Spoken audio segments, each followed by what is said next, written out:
Pai querido, nós agradecemos ao Senhor toda a tua bondade, toda a tua graça derramada em nossas vidas, o teu favor sobre nós. Agradecemos porque o Senhor é confiável, o Senhor é santo e o Senhor se importa conosco, Deus. Pedimos que o Senhor fale hoje aos nossos corações, que o Senhor nos instrua pelo teu Espírito, que a nossa vida possa ser tocada pela tua palavra, pela tua mensagem para nós hoje, Senhor. Nos conduza nesse período, isso que nós pedimos e oramos em nome de Jesus. Amém. Muito bem, nosso tema hoje, nesta série, é falar sobre o egoísmo e falta de empatia. Não que a gente tenha problema com isso, certo? Não. Estou vendo aqui todo mundo essa carinha de santo, assim. Muito obrigado. Isso, só por empatia comigo, né? Isso, ótimo. O egoísmo e falta de empatia no lar, vamos afirmar que é um dos maiores obstáculos a uma harmonia familiar. É a incapacidade de olhar para o outro com amor, olhar para o outro com compaixão. E a gente vai olhar hoje, vamos confrontar esse egoísmo que mina relacionamentos, é algo que vai corroendo ao longo do tempo, e vamos ver nas Escrituras como a gente pode desenvolver um coração generoso, que seja atento às necessidades do outro, que seja disposto a servir, e como a gente pode promover uma cultura de empatia e honra dentro de casa. Bom, se fosse fácil a gente podia parar aqui e ir embora, né? Já está dito, é isso que é o curso, tá? Vamos tentar mastigar isso um pouquinho, e nós vamos ver que algumas soluções parecem simples, mas são difíceis de serem aplicadas na nossa vida. O egoísmo e a falta de empatia, às vezes, se manifestam em coisas pequenas no nosso dia a dia, e especialmente dentro do lar, que às vezes a gente se acostuma um pouco com aquilo e não se dá conta do quanto aquilo está atrapalhando o relacionamento em casa, a harmonia familiar. Bom, se nós estamos falando em harmonia familiar, o que é que a gente pode entender por harmonia familiar? O que vocês podem me ajudar? O que é harmonia familiar? Um ambiente agradável, ok. Não isento de conflitos, ok. Mesmo tendo divergência entre pensamentos, né, existe o respeito entre todos, né? Isso não gera realmente... Ok.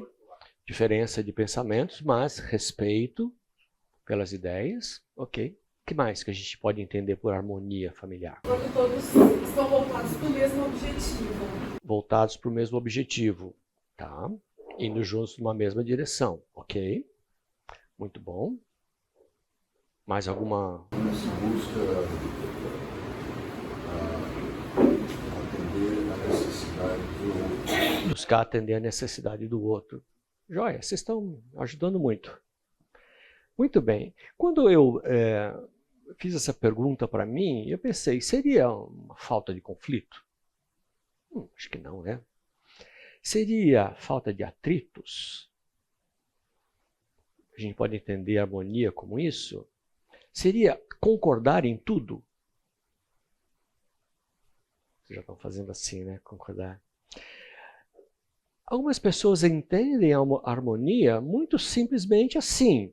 Um manda e o outro obedece. Gente, claro, se fizer tudo que eu quero, não tem problema, não é? Se for do meu jeito, não tem briga. Simples assim, não é? Concordo. É isso mesmo, se for do meu jeito, né, um manda, todo mundo obedece, acabou. Não tem conflito, né? É um ambiente muito harmônico. Seria um ambiente sem discussões? Não, né? Talvez a gente pudesse pensar, seria ter filhos obedientes, muitos vão pensar, puxa vida, se eu tivesse filho obediente, seria uma maravilha lá em casa, né? Algumas pessoas podem pensar numa harmonia aparente. Eu me contento se não transparecer os meus conflitos. Né? Vem todo mundo aqui brigando no carro, que nem cão e gato, mas chega aqui, todo mundo com aquela cara de santinha, parece até a auréola, né? E essa harmonia aparente, para algumas famílias, é suficiente. Não transparecer os atritos que tem lá dentro. Né? Seria não estar em pé de guerra? Gente, tem famílias que estão em pé de guerra. Tudo é motivo para um atrito, uma desarmonia constante. A gente pode pensar em outras coisas mais, né? E aqui eu estou dando exemplos de que não é uma harmonia familiar, né? Mas vocês deram bons exemplos aqui no início da nossa aula.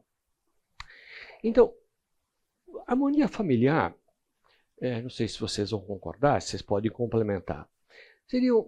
Ela nos remete a um estado de paz, de entendimento, de respeito, de cooperação entre os membros de uma família. O que mais vocês falaram? Acho que me esqueço, vocês falaram algumas coisas legais. Então, harmonia a gente pode entender como esse estado familiar onde tem entendimento, tem respeito, tem cooperação.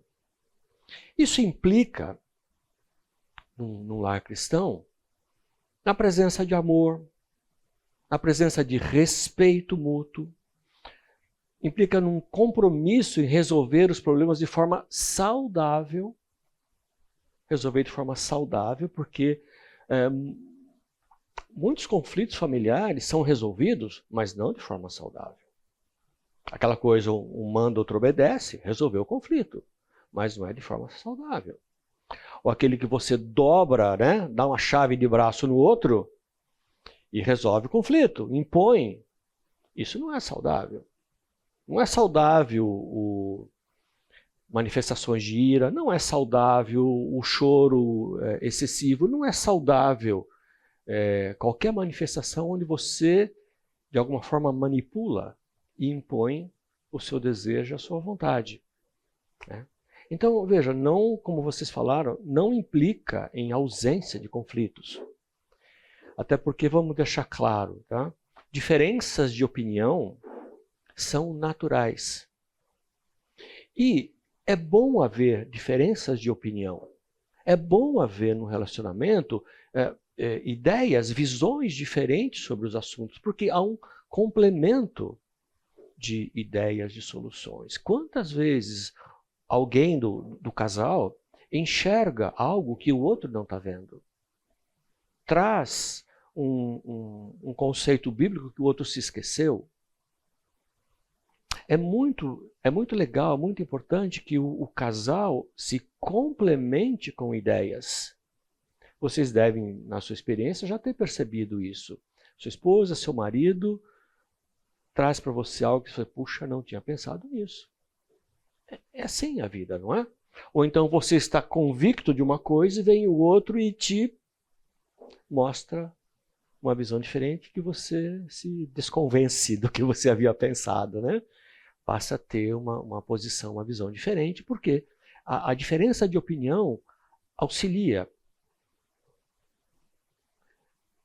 Em 1 João 4,18, coloca aqui, no amor não existe medo.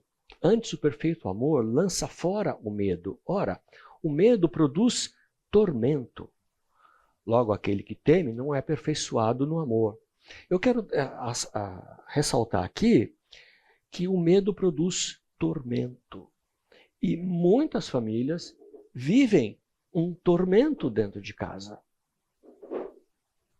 Por isso que nós vemos, mesmo no ambiente cristão, tantos divórcios, tantas separações reais, que você vai no papel, quanto separações de fato dentro de casa. Né? Tormento.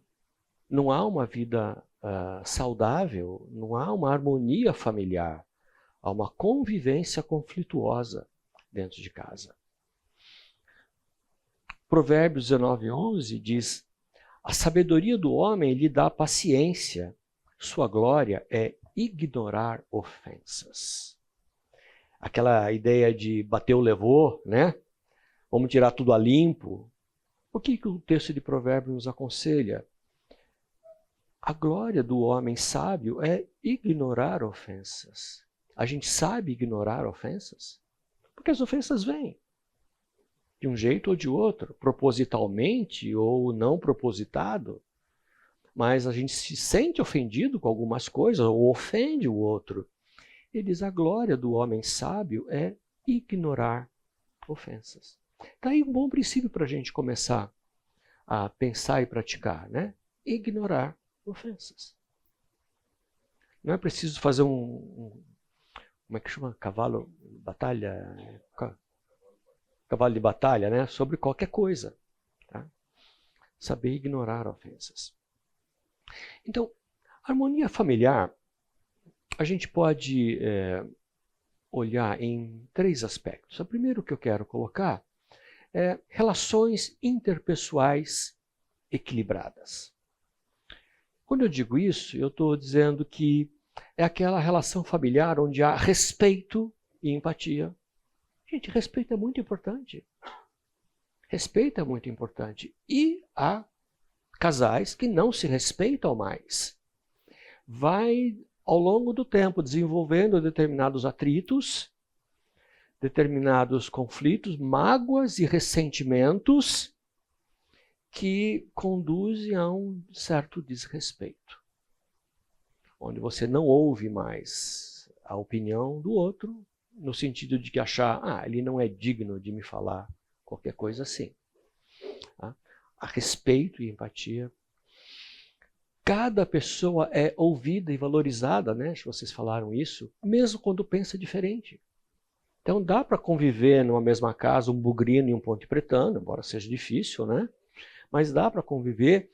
Talvez não seja hoje possível conviver com diferenças políticas, né? Porque está muito extremado, mas cada pessoa é ouvida, valorizada, mesmo que pense diferente. O diálogo é aberto, sem agressividade, sem imposição. Onde há a possibilidade sempre de conversar sobre qualquer assunto. E muitos casais desenvolvem uma trava baseada no medo. O que eu estou dizendo? Não é o medo físico, não, ele é fortão e vai, né, ou ela faz jiu-jitsu e vai arrebentar comigo. Não, não é isso. É o medo da controvérsia, é o medo do atrito, é o medo da discordância. Então você acaba chegando a um momento em que determinados assuntos não são mais tratados. Porque eu sei que se eu tocar nesse assunto, vai dar ruim. Falar em passar as festas de fim de ano com a sogra, ixi, vai dar ruim. Né? Aqueles assuntos que são proibidos. Né? O diálogo é aberto. As emoções são expressas com maturidade. Isso a gente aprende com o tempo. Quando a gente é mais jovem, a gente não tem tanto autocontrole, mas a sabedoria ao longo do tempo vai nos ensinando a expressar com maturidade aquilo que nós sentimos, a controlar aquilo que nós falamos. Controlar a boca, embora ela seja incontrolável por natureza, né? Mas a gente vai aprendendo a se expressar com maturidade. Um texto que eu quero trazer, de Provérbios 18, diz: quem se isola busca interesses egoístas e se rebela contra a sensatez. Eu quero focar aqui nos interesses egoístas. Sim, nós podemos ter interesses egoístas dentro de casa. Aliás, todos nós temos interesses egoístas dentro de casa. Todos nós queremos muito algo que é meu, eu quero, eu estou com vontade, eu gostaria. Interesses egoístas. Sim, nós temos. Outro exemplo é, quem responde antes de ouvir comete insensatez e passa vergonha. né? Aprender, ouvir. A gente às vezes desenvolve essa prática horrível de já sei que você vai falar, não é assim? Já sei, precisa falar.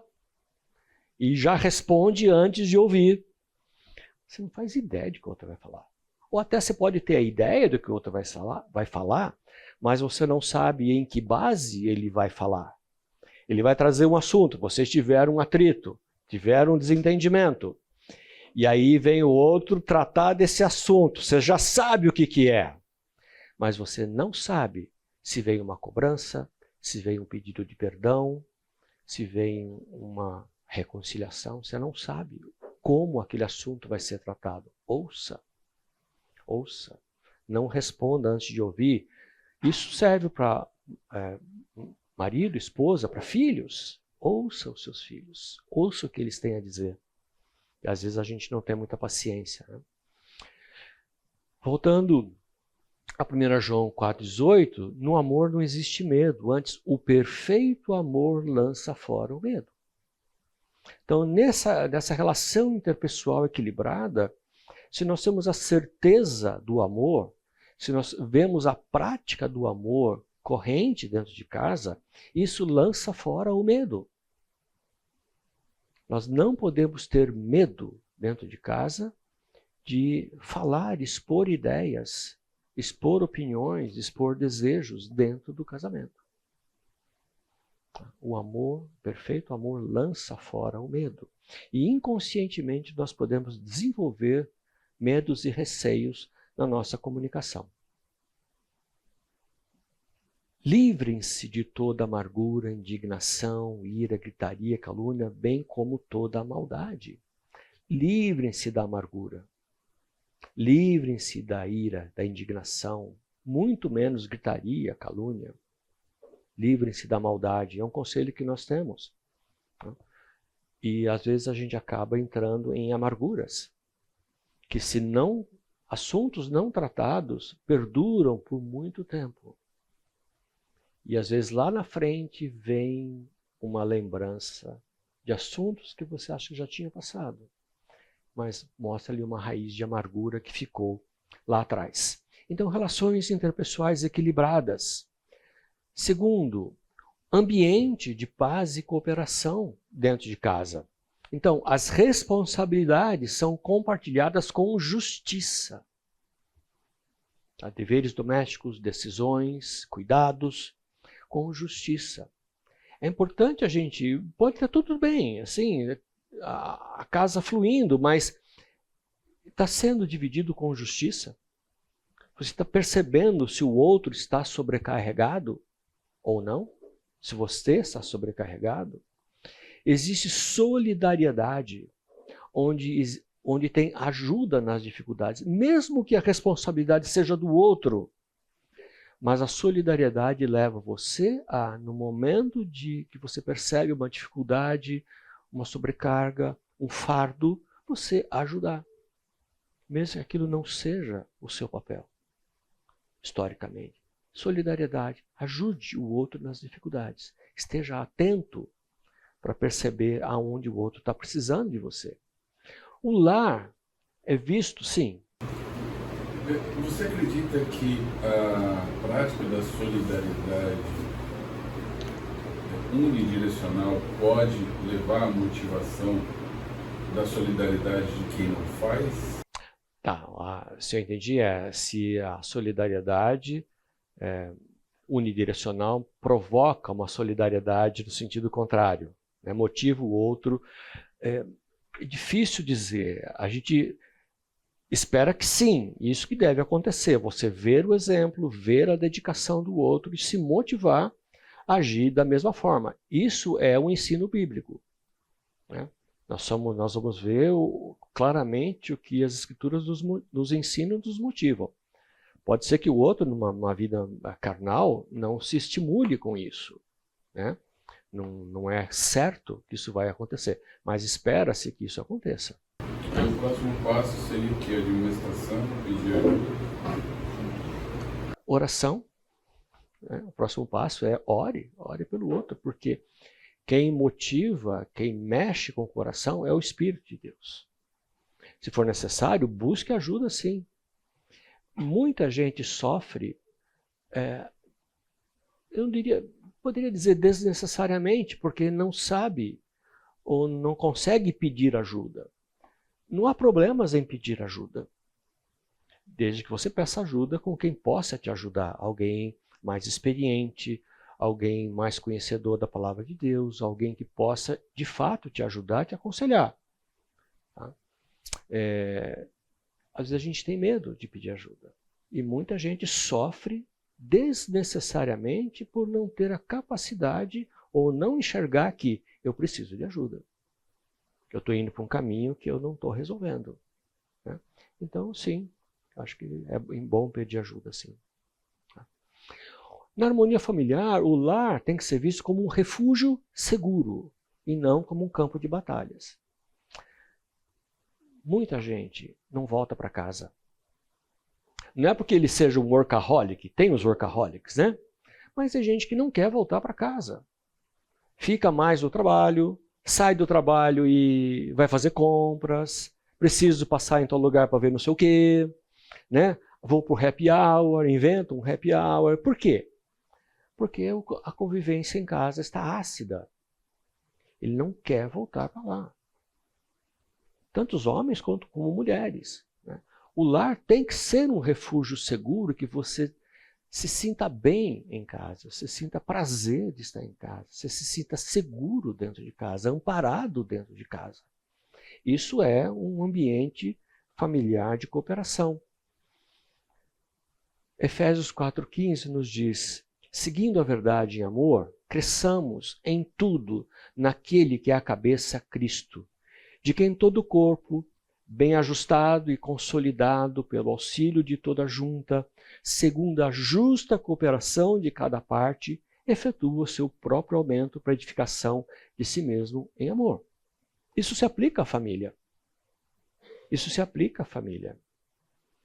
Pelo auxílio de toda a junta, segundo a justa cooperação de cada parte, cresça em edificação e amor. Cresça. Então, isso mostra que o ambiente familiar tem que estar moldado, estar influenciado pela cooperação. Nós temos que cooperar. Então, as responsabilidades compartilhadas, o cuidado compartilhado. E por último, e talvez o mais importante, nós temos que ter uma base espiritual sólida. Uma base sólida. A harmonia familiar cresce do temor do Senhor, do desejo de viver conforme princípios bíblicos. Essa é a base. Nós podemos ver casais fora da igreja que não têm uma base, pode até viver bem, mas é exceção. Exceção. Em casais cristãos, isso é dado por certo? Não, não é dado por certo só porque você é cristão. Você tem que trabalhar a sua vida. Né? Temor do Senhor é a base. Nós temos que desenvolver temor do Senhor e o desejo de viver conforme os padrões que o Senhor nos ensina, nos estimula. Então, o amor de Cristo é o modelo, é o fundamento. O texto de Efésios nos diz assim: sede, pois, imitadores de Deus como filhos amados, e andai em amor, como também Cristo nos amou e se entregou a si mesmo por nós, como oferta e sacrifício a Deus em aroma suave. Ser imitadores de Deus. Este é o padrão para nós. Veja, se nós formos imitadores de Deus, se nós andarmos em amor, como Cristo nos amou, gente, grande parte dos problemas, ou talvez todos os problemas, se resolvam. Se resolvem.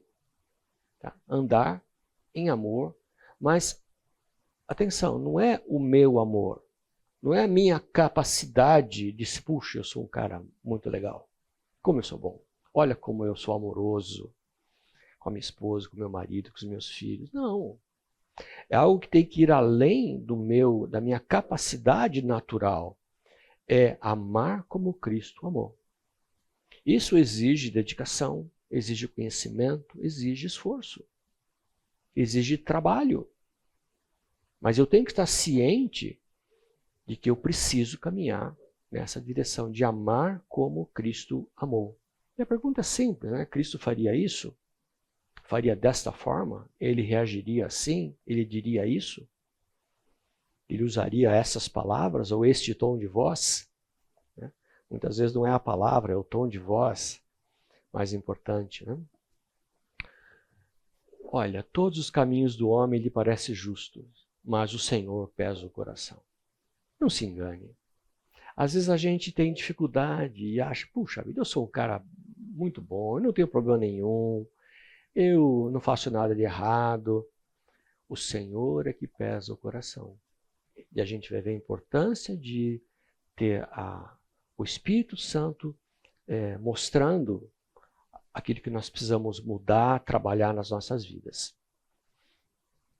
Agora, como que a gente pode identificar o egoísmo ou a falta de empatia em nós, na nossa convivência familiar?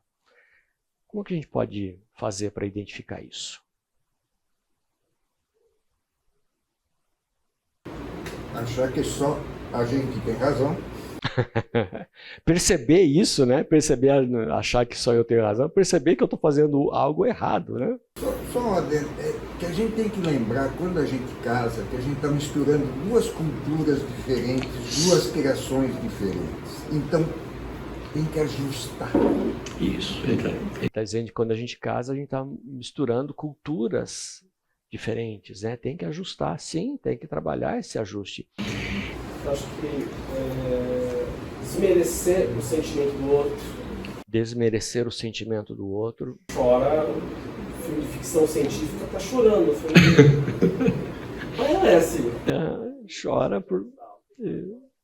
Qualquer filminho tá chorando, é isso. Tem que entender o sentimento do outro, exatamente. Exatamente. Nós vamos chegar nesse ponto um pouquinho mais à frente, vamos voltar a isso. Então, o egoísmo, a gente pode definir como a busca do próprio interesse acima da vontade de Deus e acima do bem do próximo. Eu quero o que eu quero, não importa o quê. Isso é egoísmo. É o coração voltado para si mesmo, em vez de estar voltado para Deus. Aonde está a raiz disso? A origem disso? A gente vê lá na queda. Quando o homem quis ser como Deus. O que o homem quis? Egoísmo. Eu quero poder, eu quero ter a mesma decisão que Deus. Eu quero ser igual a Deus. Puro egoísmo. Eu quero ser muito mais. Eu quero o que há de melhor para mim. O que há de melhor para mim? Ser Deus. Ser Deus. Você ia ver só como esse mundo ia ser melhor se eu fosse Deus. Gente, egoísmo puro. Né? Aí está a origem do egoísmo. É a inclinação pecaminosa do coração de viver centrado em si mesmo. Veja, temos que entender que o egoísmo é um pecado. É um pecado na nossa vida, onde viver centrado em si mesmo. E esse viver centrado é buscando a própria glória, o próprio prazer, a própria vontade. Tudo eu quero para mim. Isso em vez de amar a Deus acima de todas as coisas. E ao próximo como a si mesmo. Esse é o conselho de Deus. Ame a Deus acima de todas as coisas e ao próximo como a si mesmo. Mas não. Acima de amar a Deus, eu amo a mim mesmo. Eu quero o que eu quero, o meu desejo e a minha vontade. Isso é o egoísmo. Colocar as coisas acima do amor a Deus e do amor ao próximo.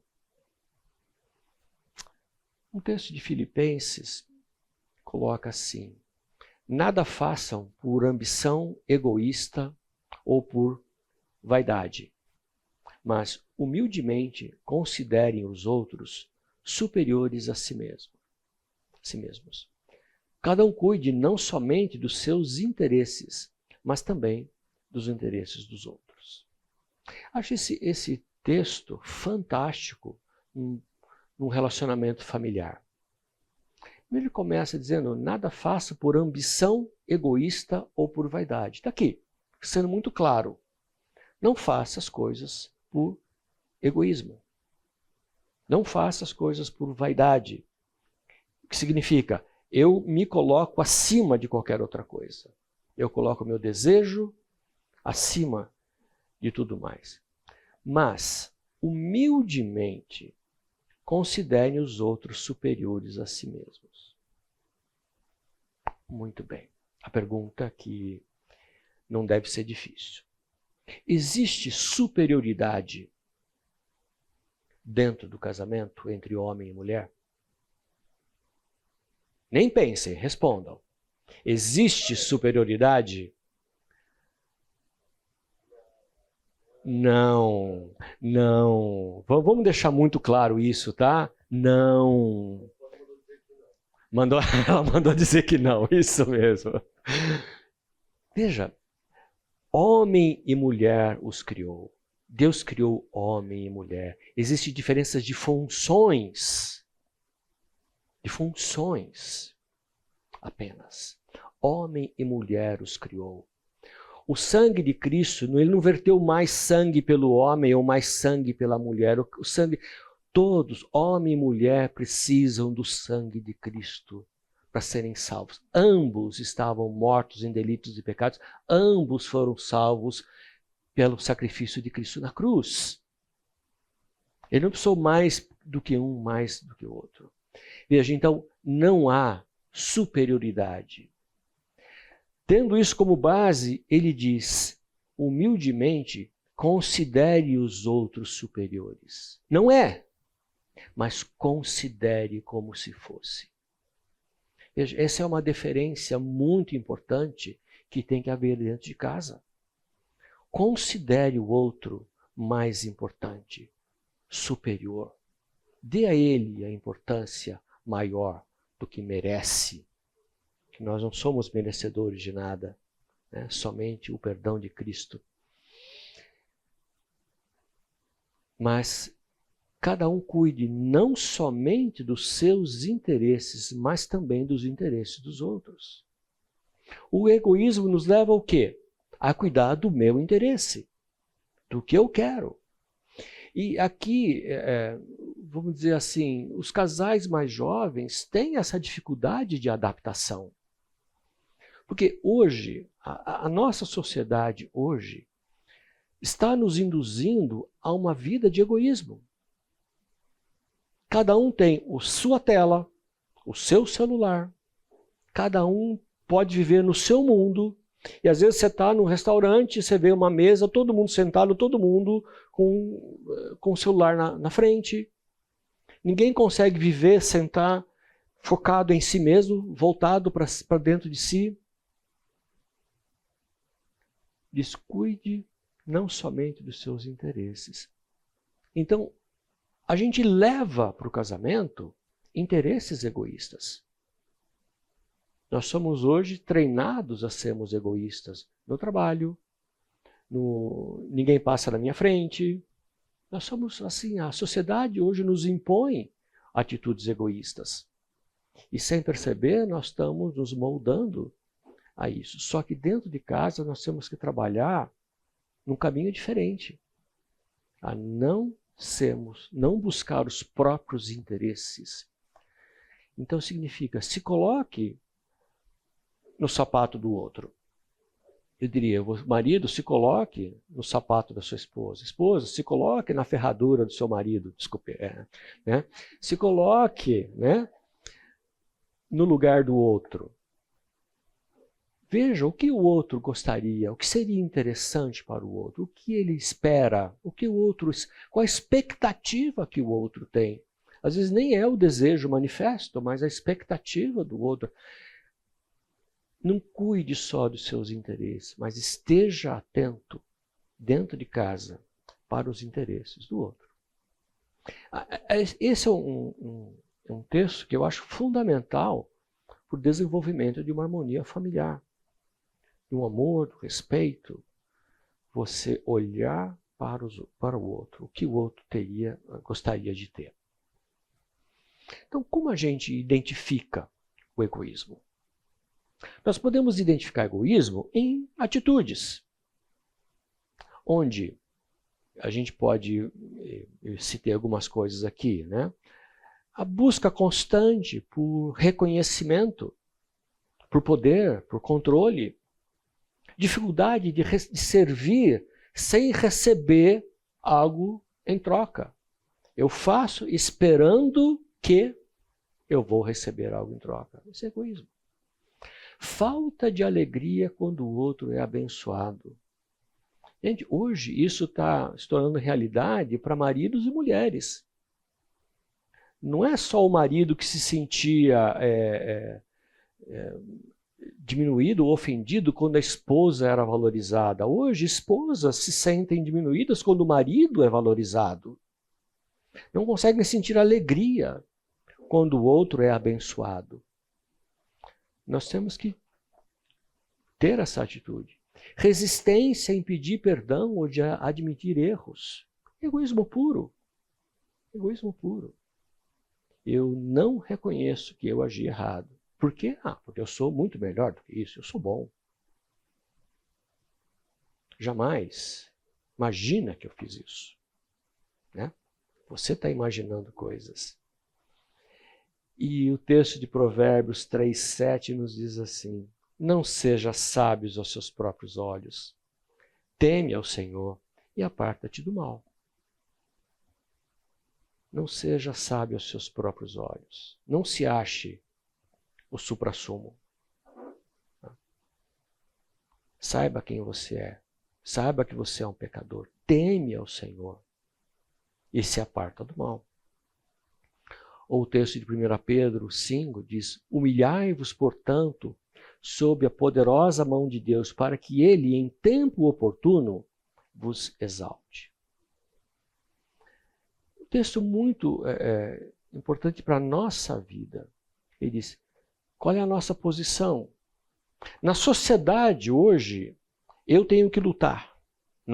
Vocês têm que lutar no seu trabalho. Né? Você tem que lutar. Você tem que galgar posições. Você tem que ser reconhecido. Você tem que disputar promoções. Essa é a vida do mundo que nós estamos inseridos. Mas na vida cristã e dentro do lar, humilhai-vos sob a poderosa mão de Deus. Por quê? Porque nós sabemos que somos pecadores. Nós sabemos que somos falhos. Nós sabemos que dependemos da graça do Senhor, da instrução do Espírito na nossa vida, para que Ele, em tempo oportuno, vos exalte. No tempo oportuno, Deus vai nos exaltar. Então, haverá esse tempo oportuno. Pode ser nessa vida ou não. Mas haverá um tempo oportuno que Deus vai nos exaltar. O texto assim ele nos ensina. Humilhai-vos, portanto, sobre a poderosa mão de Deus. Isso é uma atitude que se reflete dentro de casa. Você saber quem você é. Você saber as limitações espirituais que nós temos, a dependência total que nós temos do Senhor Jesus. Além das atitudes, a gente pode identificar o egoísmo nos pensamentos. E o pensamento é: o que eu ganho com isso? O que eu ganho com isso? O que eu vou ganhar se eu fizer isso? Né? A barganha, a troca. Eu só faço se eu tiver algo de volta. Onde existem comparações constantes, ciúmes, onde há uma preocupação excessiva com a imagem e com a reputação. O que vão pensar de mim se eu fizer isso? Eu vou parecer um tonto, né? Se meus amigos do trabalho souberem que eu faço isso, eu vou virar chacota, né? Reputação, a imagem que nós queremos que o mundo nos veja. Diz o insensato no seu coração. Ele não verbalizou, ele só pensou. Diz o insensato no seu coração. Não há Deus.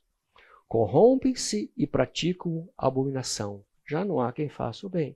Então veja, no pensamento nós pecamos. No pensamento nós vamos por caminhos errados. E o egoísmo se reflete também no pensamento. Só vou concluir essa parte e a gente vai para o intervalinho.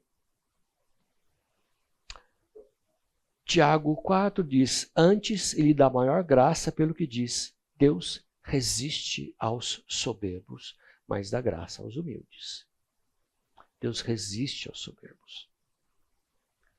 Eu não gostaria, acho que nenhum de nós gostaria de estar sendo confrontado por Deus. Né? Se Deus estiver resistindo à minha vida, né? Não é algo bom para a gente, mas Deus resiste aos soberbos. Será que o nosso egoísmo está nos levando a esse confronto com o Senhor? E o terceiro é na espiritualidade, onde eu vou ter orações egoístas, orações focadas somente em mim, um desinteresse de evangelizar, de discipular, de ajudar, dificuldade de aceitar a soberania de Deus sobre os planos pessoais. Eu quero tanto isso para mim, mas Deus não permite. Deus me conduz para outros caminhos, para outras situações, para outro tipo de vida. E tem pessoas que vivem amarguradas com Deus, revoltadas com o Senhor, abandonam a fé, porque não aceitam a soberania de Deus. Isso é egoísmo. O texto de Tiago 4,3 diz assim, pedis e não recebeis, porque pedis mal, para esbanjardes em vossos prazeres. Egoísmo. Egoísmo. Se a gente pede mal, a gente não recebe. Orações focadas em si mesmo. É a oração do pidão, né? Oração do pidão. Você só vai que você já começa pedindo. Você pede. Mas não dá graças a Deus. Não glorifica ao Senhor. Não pede por outros. Não intercede por outros. Somente para si. É com clareza, é a atitude de uma pessoa egoísta. Orações voltadas para si mesmos. Gente, intervalinho agora. Continuando então aqui. Então, o egoísmo, à luz das Escrituras, então, é um pecado de viver centrado em si mesmo, onde a gente coloca os próprios interesses acima da glória de Deus e do bem do próximo. O egoísmo muitas vezes nos leva a outras atitudes de ganância e pode nos levar a comprometer o nosso compromisso com o Senhor e desviar o nosso caminho. Porque eu quero algo muito, então podemos às vezes desviar nossos padrões éticos, morais, espirituais por um favorecimento pessoal que não glorifica a Deus. Tá? Então eu vou sonegar, por exemplo, isso vai me trazer um grande benefício pessoal. Né? Egoísmo. Tá? Onde eu coloco os próprios interesses acima da glória de Deus e do bem. Então, a vida cristã, a nossa vida, pela obra de Cristo em nós, pela regeneração que nós temos, é uma contínua diminuição do eu e uma vivificação para uma vida voltada para Deus, uma vida de amor, uma vida que reflete o caráter de Deus em mim. Isso o texto de Efésios 4,13 diz, até que todos cheguemos à unidade da fé e do pleno conhecimento do Filho de Deus, à perfeita varonilidade, à medida da estatura da plenitude de Cristo. É para isso que nós somos vivificados. Eu, quando me converto, eu tenho esse padrão? Claro que não. Claro que não. É o início de uma vida cristã. É o início de um crescimento. É o início de uma comunhão com o Senhor. Mas nós temos que ter uma vida de crescimento constante para buscarmos isso, à medida da estatura da plenitude de Cristo. Até que todos nós cheguemos à unidade da fé, ao pleno conhecimento do Filho de Deus. É isso que se espera de nós. Isso é o contrário da atitude egoísta. E há um exemplo muito grande, eu acho que João Batista teve uma visão fantástica de quem ele era e de quem Jesus era, quando ele disse: convém que ele cresça e eu diminua. Gente, fantástico a percepção de João Batista. Convém que ele cresça e eu diminua. Isso serve para nós. Convém que ele cresça e eu diminua. Assim é a vida cristã. Dizia a todos, Jesus: se alguém quiser vir após mim, a si mesmo se negue. Dia a dia tome sua cruz e siga-me. Esse é o princípio. Se negue, tome sua cruz, me siga. Existe a vida cristã a ser vivida e ela tem um custo. E eu relaciono isso com Provérbios 4:23, quando ele diz: sobre tudo que se deve guardar, guarda o coração, porque dele procedem as fontes da vida. Guarda o coração. O coração, ele reserva tudo aquilo que entra. Tudo que eu abasteço o coração, tudo que eu vejo, tudo que eu percebo, tudo que eu desejo, isso abastece o coração. Guarda o teu coração, guarda o coração. Convém que ele cresça e eu diminua. Isso que tem que estar dentro do meu coração, eu tenho que estar nutrindo isso na minha vida, eu tenho que estar ciente disso. Bom, depois do egoísmo, como que eu posso identificar a falta de empatia? Bom, em primeiro lugar, o que é empatia? O que é empatia? Egoísmo é mais fácil de definir. O que é empatia? Qual o conceito que vocês têm de empatia? Se colocar no lugar do outro. Ok. Bom. O que mais? O que é empatia para vocês? Sei que algumas coisas são difíceis de definir em palavras, né? Alguém mais? Oi?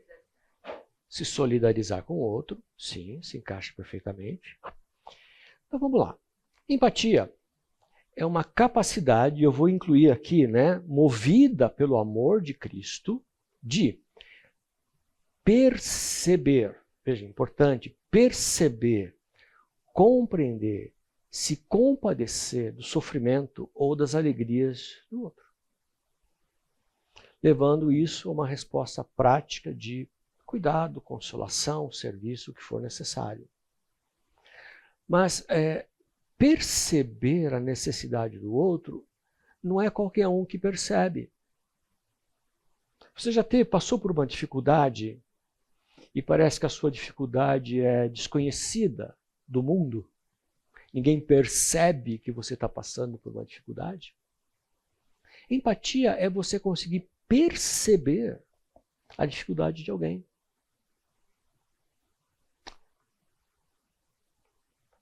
Empatia, no conceito bíblico, não é só sentir o que o outro sente. Às vezes a gente define isso, né? Empatia é me colocar no lugar do outro, sentir o que o outro sente. Mas é se compadecer do outro por amor a Deus e agir em favor dessa pessoa. Então, veja, a motivação, ela não parte de um cara muito legal. Eu sei que eu sou um cara legal. Ninguém precisa me lembrar disso, né? Eu sei que eu sou um cara legal. Mas é por amor a Cristo eu tomar atitudes que naturalmente eu poderia não tomar.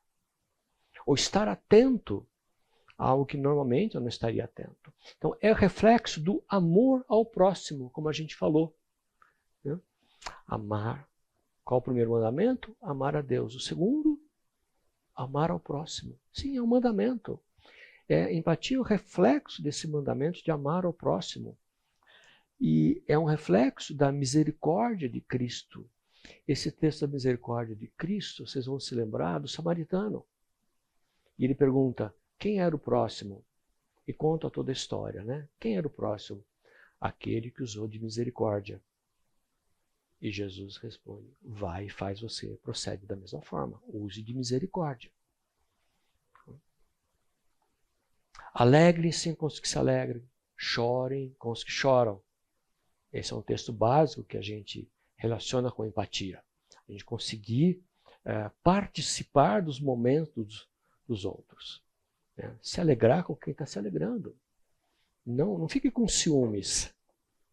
Às vezes a gente tem ciúme. Pô, meu vizinho comprou um carrão. Caramba, tomara que ele não tivesse esse carrão. Não, é você se alegrar com os que estão se alegrando. Então, a falta de empatia é uma indiferença espiritual diante da dor, diante da necessidade, diante da alegria dos irmãos. Isso dentro de casa também. Isso dentro de casa também. É um coração endurecido em si mesmo. Dentro de casa, a sua esposa, seu marido, às vezes estão passando por problemas internos, insatisfações, dilemas. Você tem que estar atento para perceber a necessidade da sua esposa, do seu marido. Às vezes para você isso não é nada. Tudo bem, mas ela está sentida com aquilo, ele está chorando por aquilo. Né? Aquilo pode não me afetar, mas afeta o outro. Esteja atento, porque nós somos diferentes. Nós temos reações diferentes aos fatos da vida. Um pode chorar pela perda de alguém e o outro não. São reações diferentes, mas não menospreze a reação do outro. Então a gente pode identificar a falta de empatia em vários campos da vida. Primeiro, na nossa convivência, onde a gente ignora o sofrimento alheio, a gente trata pessoas como meios para atingir objetivos pessoais ou minimiza a dor dos outros com frases do tipo, você já devia ter superado isso, ou isso não é nada, você está fazendo um cavalo de batalha por algo que não... né? Ou então alguém começa a contar algo para você, começa a se expor, se abrir, contar a sua dor, e o que você faz? E o que a pessoa faz? Mas eu também.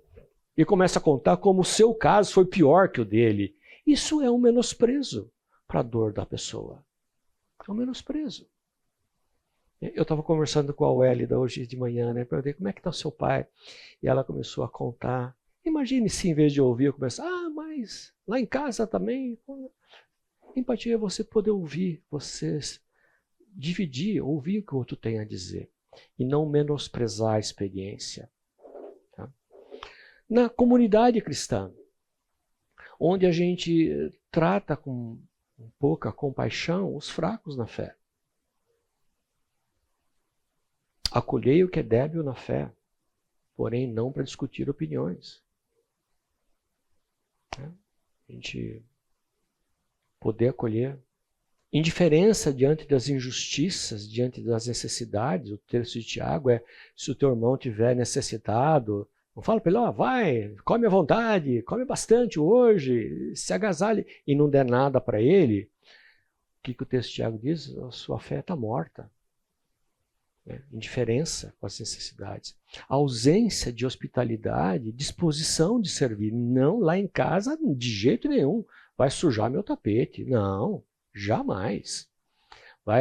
Eu tenho uns bibelô na mesa, essa criançada vai quebrar tudo. Não, de jeito nenhum. Não mostra hospitalidade nem disposição para servir ou para ouvir. Isso é a denota a falta de empatia. Então, empatia, ela é uma expressão do amor de Deus derramado no nosso coração. Vamos lá. Ela nos capacita a perceber a dor do outro, perceber o sentimento, a dor, a alegria, e servir de um modo prático. É um reflexo da compaixão de Cristo por nós e um meio de cumprir a lei de Cristo. Se vocês lembrarem, a lei de Cristo está em Efésios 6, 1 e 2. Quando diz no versículo 2, levai as cargas uns dos outros e assim cumprireis a lei de Cristo. Levai as cargas uns dos outros. É você estar atento. Então a empatia é mais do que algo natural em nós. É algo motivado pelo Espírito de Deus que me leva a estar atento, a conseguir perceber e agir em favor de alguém que está do meu lado.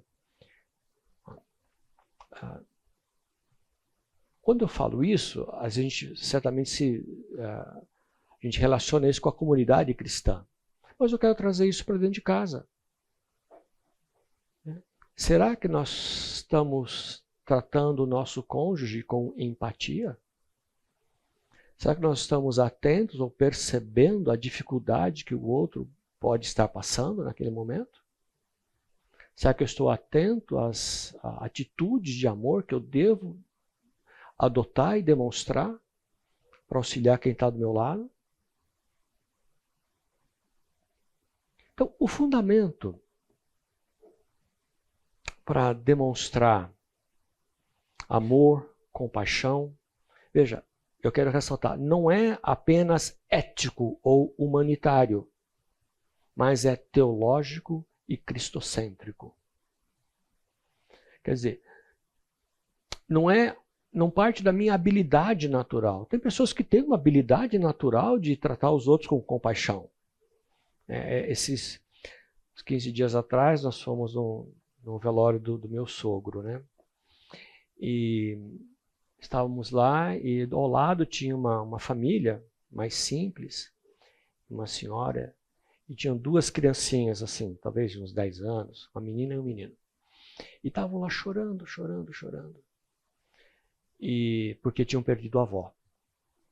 E estava conosco, foi cuidadora dos meus sogros, e ela estava lá, e quando ela viu aquela menininha chorando, ela foi lá e abraçou a menininha, e eu vi a menina, agarrou ela, abraçou, e ficaram lá um tempão abraçados, né, com ela, consolando a menininha. E empatia é algo natural da pessoa, né? Mas nós somos estimulados a fazer isso por amor, porque Deus nos amou, Cristo nos amou primeiro, e nós temos que demonstrar esse amor recebido para os outros. Tá? Nós amamos porque Deus nos amou primeiro. Por isso nós temos que estar motivados a agir em favor de outros. Nós amamos porque Ele nos amou primeiro, 1 João 4,19.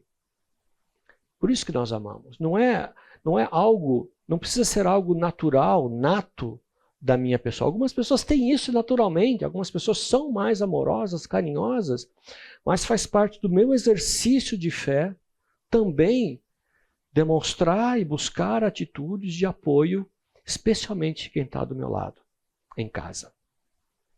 Então, amar e ter compaixão não é meramente uma virtude humana, tá? Mas é uma resposta da nova criatura à graça de Deus, para a glória de Deus, para o bem do próximo. Então, quando nós temos atitudes assim, quem nós estamos glorificando? A mim? Não, eu estou glorificando a Deus. Eu dou graças a Deus, eu glorifico a Deus, dizendo, o teu amor me fez ter essa atitude, para a tua glória, para a tua exaltação. Olha o que o Senhor fez por mim. Graças a Deus. Isso é dar graças a Deus, dar glórias a Deus. Eu, por mim, jamais faria isso. Mas porque o Senhor me amou, eu estou dando uma resposta de amor também. Isso é glória a Deus. Se alguém disser amo a Deus e odiar seu irmão, é mentiroso. Pois aquele que não ama seu irmão a quem vê, não pode amar a Deus a quem não vê. Então, se nós não amamos a quem nós vemos, desculpa, o texto diz que você não pode amar a Deus.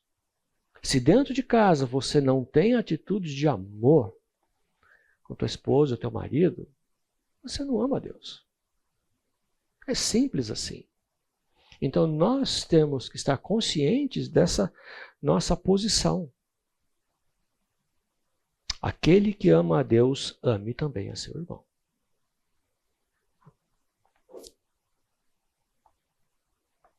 Provérbios 20, versículo 13 diz: honroso é para o homem desviar-se de contendas, mas todo insensato se mete em rixas. O que você está fazendo na sua casa? Você está se metendo em rixas? Ou você está ignorando insultos? O que a gente está fazendo em casa? Como nós estamos criando um ambiente harmonioso dentro de casa? Está na base do bateu, levou? Ou nós estamos demonstrando amor, empatia em favor do outro? Então, pela regeneração, isso que nós temos que lembrar, nós somos regenerados. O Espírito produz em nós amor, bondade, mansidão. E isso se revela, se manifesta na empatia que nós temos por outros. O texto de Gálatas 5:23 diz: mas o fruto do Espírito é amor, alegria, paz, longanimidade, benignidade, bondade, fidelidade, mansidão, domínio próprio. Em geral, a gente gosta de ressaltar, né? Alegria, paz, longanimidade, domínio próprio. E pula, benignidade, bondade, mansidão. A gente não pode se esquecer que dentro de casa nós temos que demonstrar benignidade e bondade. Nós temos que ser bondosos com quem está conosco. Bondoso. Tá? Não é uma atitude de troca, não é um egoísmo que eu faço isso esperando algo em retorno. Não. Algo que você faz por pura bondade. Trate o outro com bondade. Bom, qual seria o caminho da restauração? Se nós estamos falando em atitudes egoístas que nós temos e temos, se você pensar bem, você vai identificar as suas atitudes. Não pense no outro, não. Se você pensar no seu cônjuge, você vai fazer uma pilha de atitudes egoístas, né? É fácil, né? Que nem a Silma, se ela olhar para mim, ela vai achar só um pouquinho, assim, não vai ser muita coisa, né? Tenho certeza disso, né? Mas pense em você, né? Nas suas atitudes egoístas, nas minhas atitudes egoístas. Identifique, né? Tá risada aí. Então, a cura para o egoísmo, a insensibilidade, vem pela graça transformadora de Cristo. Nós temos que entender isso, que nós somos novas criaturas. E o fato de sermos novas criaturas, isso permite que o Espírito Santo de Deus atue em nós. Que o Espírito Santo de Deus nos motive, nos convença, trabalhe em nossas vidas, nos instrua. Esse é o papel do Espírito, o nosso Consolador. Ele pode trabalhar na nossa vida. Nós temos que deixar o Espírito atuar e trabalhar em nós. Então, o primeiro passo que eu quero colocar é o do arrependimento. É o reconhecer o coração voltado para si mesmo. Olhe para dentro, não olhe para o lado, olhe para dentro, olhe para o espelho. Tá? E o texto de Salmo 139 diz: sonda-me, ó Deus, conhece o meu coração, prova-me e conhece os meus pensamentos. Vê se há em mim algum caminho mau e guia-me pelo caminho eterno. Essa é a abertura que nós temos que colocar. Diante de Deus, fala, Senhor, me sonda. Sonda o meu coração. Conhece os meus pensamentos. Quanta maldade há no meu pensamento que eu não verbalizo. Olha, e ele diz, vê se há em mim algum caminho mau e guia-me pelo caminho eterno. Esta é a nossa posição, de buscar reconhecer os próprios erros e se arrepender deles, tratá-los. Outro ponto é o da humildade, que é se submeter a Deus, à vontade de Deus, e considerar o outro superior, como nós já vimos no texto de Efésios 2:3, né? Lembrando, né? Nada faça por ambição egoísta ou por vaidade, humildemente considere os outros superiores a si mesmos. Humildade. Nós temos que ter essa humildade de considerar o outro numa posição mais elevada. Uma atitude de servo. Ter amor ativo, que é servir como Cristo serviu. O texto de João 13 diz, ora, se eu, sendo o Senhor e Mestre, vos lavei os pés, também vós deveis lavar os pés uns dos outros. Porque eu vos dei exemplo para que, como eu fiz, façais vós também. Não estou falando aqui, né, naquela cerimônia que a gente faz eventualmente, né, do lava-pés, vai lá, senta uma bacia. Lá, né? Não, o princípio é servir, atitude de serviço. E veja, e o que Cristo coloca? Se eu, sendo o Mestre e Senhor, fiz isso, quem é você para não fazer? Faça também, siga o meu exemplo e faça isso. Então, atitudes de amor ativo, atitudes de amor dentro de casa. Amor não merecido em relação ao outro. Atitude de servo, atitude de humilhação, fazer o que o outro precisa. E nós conhecemos e cremos no amor que Deus tem por nós. Deus é amor. E aquele que permanece no amor, permanece em Deus e Deus nele. Como é que nós sabemos que permanecemos em Deus? Se temos amor. Cremos no amor que Deus tem por nós. Ele é amor. Aquele que permanece no amor, permanece em Deus. Quer saber se você está permanecendo em Deus? A medida é o seu amor. Também uma comunhão verdadeira. Viver no corpo e não como indivíduos isolados. Veja, nós estamos aqui hoje como corpo. Nós estamos aqui convivendo. De maneira que se um membro sofre, todos sofrem com ele. E se um deles é honrado, com ele todos se regozijam. Ora, vós sois corpo de Cristo, individualmente membros desse corpo. Está falando aqui da participação, da comunhão que nós temos como igreja, mas isso se aplica ao núcleo básico da igreja, que é a família. Ao núcleo principal. É ter uma comunhão onde a gente divide e compartilha as condições da vida. Também o tratamento de bondade e compaixão. E aqui entra tratar o outro com bondade. O texto de Efésios 4:32 diz assim: sejam bondosos e compassivos uns para com os outros, perdoando-se mutuamente, assim como Cristo os perdoou em Cristo. Eu não sei vocês, mas quanto mais o tempo passa, mais eu me dou conta do quanto eu sou pecador e do quanto eu não tenho méritos em julgar outros, somente o Senhor. E ele diz, seja bondoso e compassivo. Veja, isso tem um aspecto importante dentro de casa. Por quê?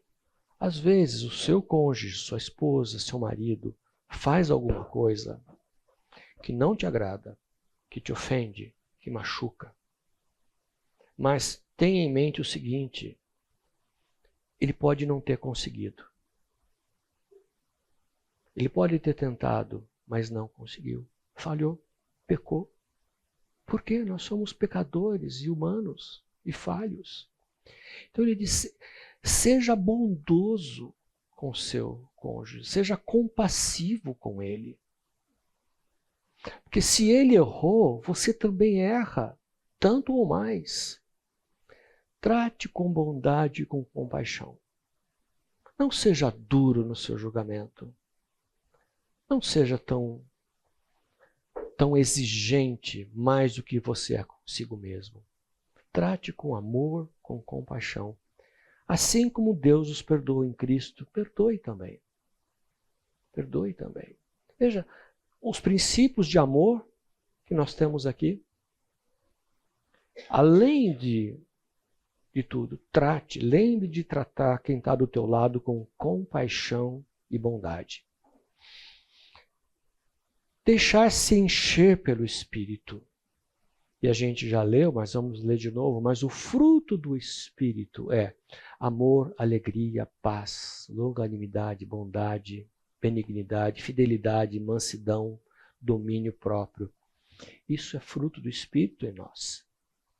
Então, deixe-se encher do Espírito. Se você está falho no seu amor, o amor é fruto do Espírito. Se você está falho na sua mansidão, no seu domínio próprio, isso é um fruto do Espírito. Nós temos que estar prontos para que o Espírito haja em nossa vida, permitir que ele haja em nossa vida. Estar sempre alimentados da palavra de Deus, alimentados da instrução do Senhor, para que o Espírito use, quando necessário, o conhecimento que nós temos das Escrituras, aquilo que nós aprendemos, os princípios que nós ouvimos. Uma coisa é saber, outra coisa é fazer. Existem hoje muitos teólogos que são ateus, catedráticos em universidades que dão aula de teologia e são ateus. O conhecimento em si não é muito. É o conhecimento aplicado que nos traz sabedoria e nos coloca no caminho que Deus deseja. Muito bem. Nesses momentos finais, eu quero fazer umas perguntas para vocês. Eu quero que você responda. A primeira pergunta é: o que eu posso mudar para contribuir com a harmonia do meu lar? Pensa um pouquinho. Você.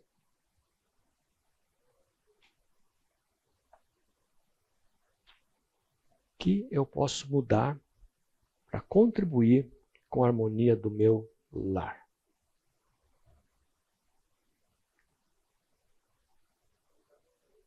Se alguém quiser falar, por favor, pode falar, não tem problema nenhum não. Alguém gostaria de compartilhar? Eu sei que pode ser muito pessoal, íntimo isso, mas se alguém quiser compartilhar, por favor. O que você identifica que você pode fazer, contribuir para que haja uma harmonia melhor no seu lar? Será que eu preciso ser mais paciente?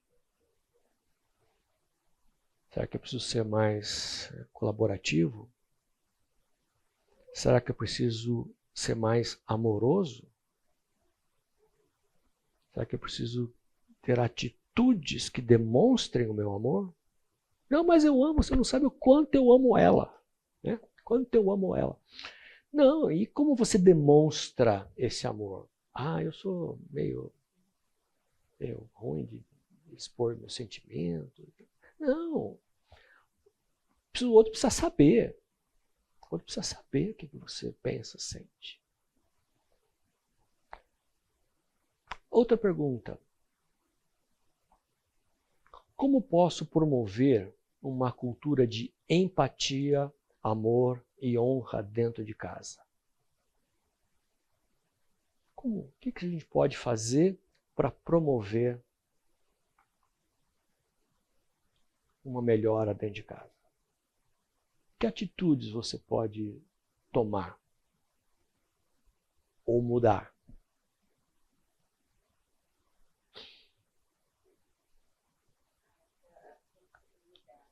Sensibilidade. Ver que o outro não está bem, então eu posso estar colaborando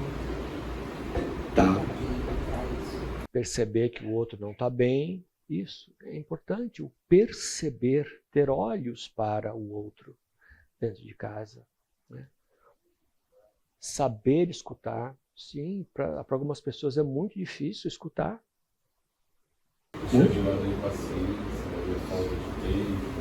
Isso. A gente dá muita desculpa, né? Não tenho tempo, tenho outras coisas para fazer, e não para ouvir, não para conversar. Sim. Alguém quer falar alguma coisa? Fique à vontade. E a última pergunta é: estou mesmo disposto a servir? Porque a gente está falando aqui, né, de uma vida de deixar o egoísmo de lado, de tratar com empatia, a importância do amor. E o amor, ele se revela em atitudes práticas. Agora, será que eu estou disposto a pôr a mão na massa mesmo? Né? Será que eu estou disposto a fazer o meu lava-pés, a servir com o exemplo que Cristo... Estou disposto a servir? Ah, na igreja eu faço isso. Tá bom, ok, legal que você faz isso. Né? Mas e em casa? Você é o mesmo em casa que você é na koinonia, na igreja? Você é o mesmo? Estou mesmo disposto a servir? Ou eu estou acomodado, vendo o outro sobrecarregado, o outro aflito, e deixo por isso mesmo? Atitudes de serviço, elas são importantes porque ela é uma atitude, ela demonstra na prática aquilo que a gente professa. Nós falamos de amor, somos atingidos por Cristo, o exemplo que Ele nos deu. Então vamos lá, mão na massa, né? Mão na massa. Alguém quer comentar alguma coisa? Uma pergunta que poderia se fazer: se fosse um completo estranho, como é que eu agiria? Se fosse um estranho, como é que eu agiria? Eu seria mais polido, eu seria mais educado, eu ouviria, eu teria as minhas amarras sociais, né? Porque em casa a gente não tem as amarras sociais de comportamento, né? A gente é quem é, a gente é como é. E aí entra aí fica claro a necessidade que nós temos de uma transformação interior que vem da ação do Espírito Santo numa vida renovada que nós temos. É um crescimento constante que nós temos que estar diante de Deus. Sonda-me, ó Deus, conhece o meu coração, prova-me, conhece os meus pensamentos, vê se há em mim algum caminho mau e guia-me pelo caminho eterno. Essa devia ser uma oração própria para nós encerrarmos a aula de hoje. Vamos orar. Senhor Deus, agradecemos ao Senhor pela Tua instrução. Pedimos que a Tua palavra produza frutos em nossas vidas, Senhor. Nos ajude a termos nosso ambiente familiar cada vez melhor, cada vez mais baseado e forjado no Teu amor demonstrado por nós. Assim oramos, pedindo a Tua bênção em nossas vidas, em nome de Jesus. Amém.